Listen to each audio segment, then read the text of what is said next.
Coming up on Hoosier Sports Night, men's soccer opens their homestand with a victory.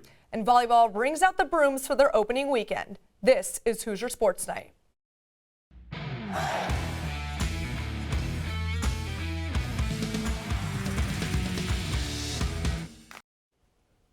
Hello and welcome to Hoosier Sports Night. I'm Gwen Parks. And I'm Joe Brennan.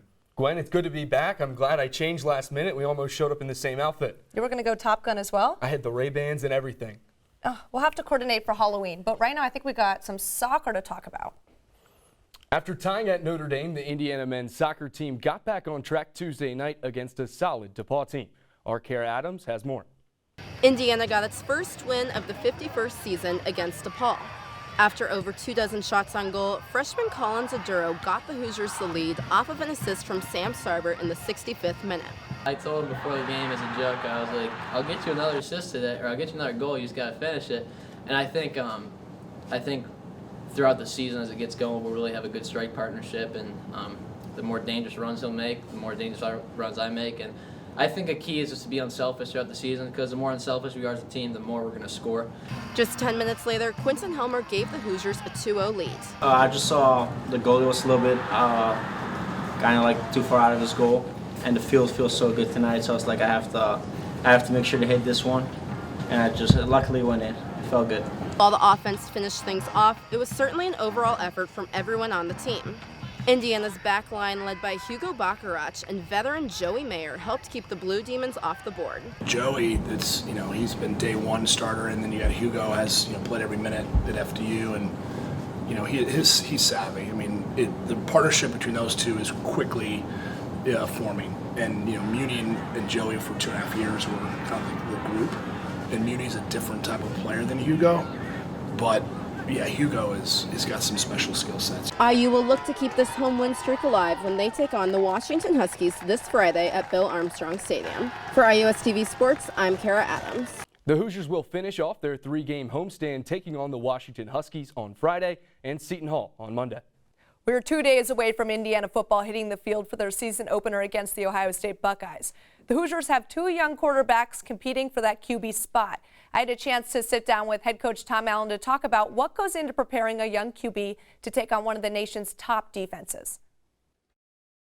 You try to, from a schematic perspective, you want to prepare them in every possible look they might get, the things that you do for them.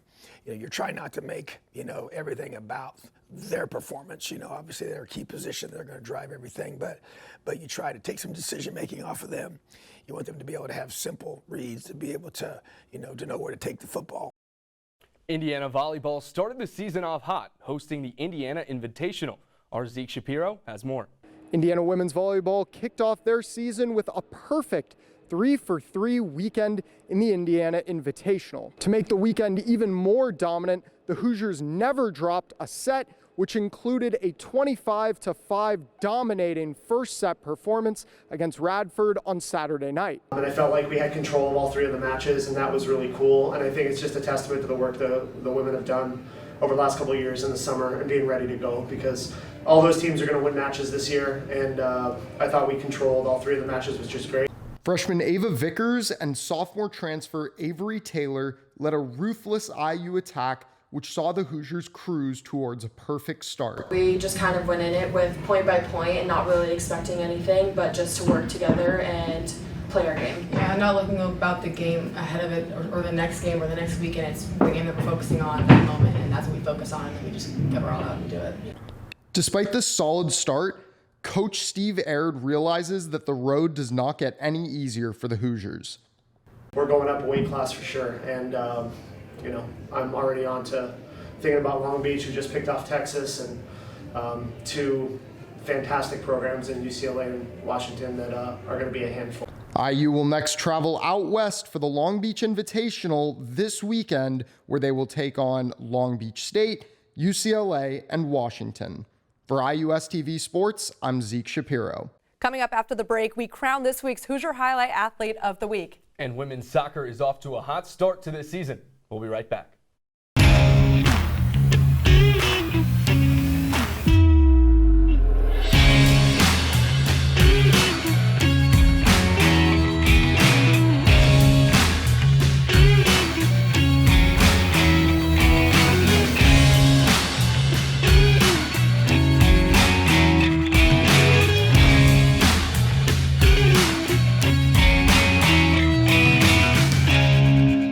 Welcome back to Hoosier Sports Night. Joining us in the studio for this week's Hoosier Highlight is IUSTV sports reporter Kennedy Rehklau. Kennedy? Thanks, Gwen. Indiana volleyball came out swinging this weekend in the Indiana Invitational. Heading the 3-0 start to the season was our Athlete of the Week, senior outside hitter Morgan Geddes. Geddes was a crucial element in both of Saturday's games, but really brought the heat in the sweep against Southern Indiana. The senior was errorless while recording 12 kills on 14 swings. With a hitting percentage of .857, Geddes achieved not only the most effective offensive game of her career, but also the third best percentage among IU athletes since 2008. Producing another 9 kills against Radford, Geddes racked up 21 kills on 28 swings and 0 errors for the day. Geddes and the Hoosiers will look to continue their dominance this weekend as they take on Long Beach State, UCLA, and Washington in Long Beach, California. Back to you guys at the desk. Indiana women's soccer has flipped the script from last season and looked dominant in their first week of regular season play. Our William Stewart has more. The outdoor temperature weren't the only temperatures running high during a matchup between the Indiana Hoosiers and the Morehead State Eagles. With 16 fouls apiece by the 90th minute, it was a physical game to watch. And Coach Van Bennekom had a few thoughts about the temperature and the conditions of play. We need to address that, but I thought the amount of chances we created, obviously scoring 3 goals, and just keep going on with the press and just keeping away from our goal was everything we want to achieve. And I think overall the performance itself wasn't great. I don't think we were sharp enough with and without the ball, but again, sometimes it's a short season. We can't focus too much on the how and more what the outcome is, right? So we'll take the 3-0 win. The major achievement from tonight, a pair of Indiana Hoosiers scored their first career goals. It was junior Sydney Mazur who started the night off for the Hoosiers with her first career goal in the 9th minute. Yeah, super exciting. We knew we needed to get a goal early to put them away, but it was a great ball by Anna Bennett. We practiced it a lot in practice. She's been playing those great balls, so it was just nice to be right on the end of it and time it perfectly. But yeah, it was a nice feeling to finally get one in the back of the net. In the 69th minute, Piper Cofield buried a penalty in the bottom left corner to mark the first goal of her young career. That shot put the Hoosiers up 3 and the nail in the coffin against Morehead State. It was a memorable 3-0 final from Armstrong Stadium to put the Hoosiers at a record of 2-0-1. Just 3 days later, the Hoosiers went down to Evansville to face off against the undefeated Purple Aces for an in-state matchup. It was a match that looked similar to the Morehead showing, with Indiana having an achievement along with overwhelming defense and an overwhelming amount of shots taken.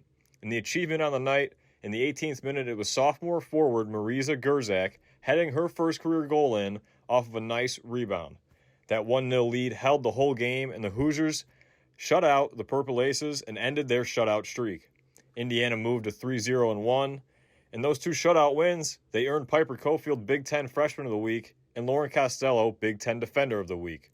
The Hoosiers will stay on the road next week when they go down to Knoxville to face the Volunteers. Indiana field hockey traveled to North Carolina and Virginia to face number 20 Duke and number 14 Liberty. On Friday, the Hoosiers were defeated by the Blue Devils 3-2. Sarah Charlie and Maggie Carter had the lone goals for the Hoosiers. On Sunday, Indiana played in another close matchup against Liberty. Ines Garcia Prado scored the goal that tied the game, her first in her collegiate career. Despite her efforts, the Hoosiers fell 2-1. The Hoosiers will look to secure their first win in Pennsylvania against St. Francis University this coming weekend. Joining us now to preview the upcoming week in Hoosier sports is Jhett Garrett. Jhett. Thanks, Gwen. As the month of August comes to a close, IU sports are just getting started. Looking ahead to Friday, the cross-country team starts their season off at Miami of Ohio for the Red Hawk Rumble at 9:30. After starting the season 3-0, the volleyball team will play Game 2 of the Long Beach Invitational against the UCLA Bruins. To wrap up Friday's slate, the men's soccer team will host the Washington Huskies at 8 o'clock in Bill Armstrong Stadium. On Saturday, the Indiana football team kicks off their season at 3:30 in Memorial Stadium against the number 3 ranked Ohio State Buckeyes. Closing out the weekend, the women's soccer team will go up against the Northern Illinois Huskies on Sunday at 7 o'clock from Bill Armstrong Stadium.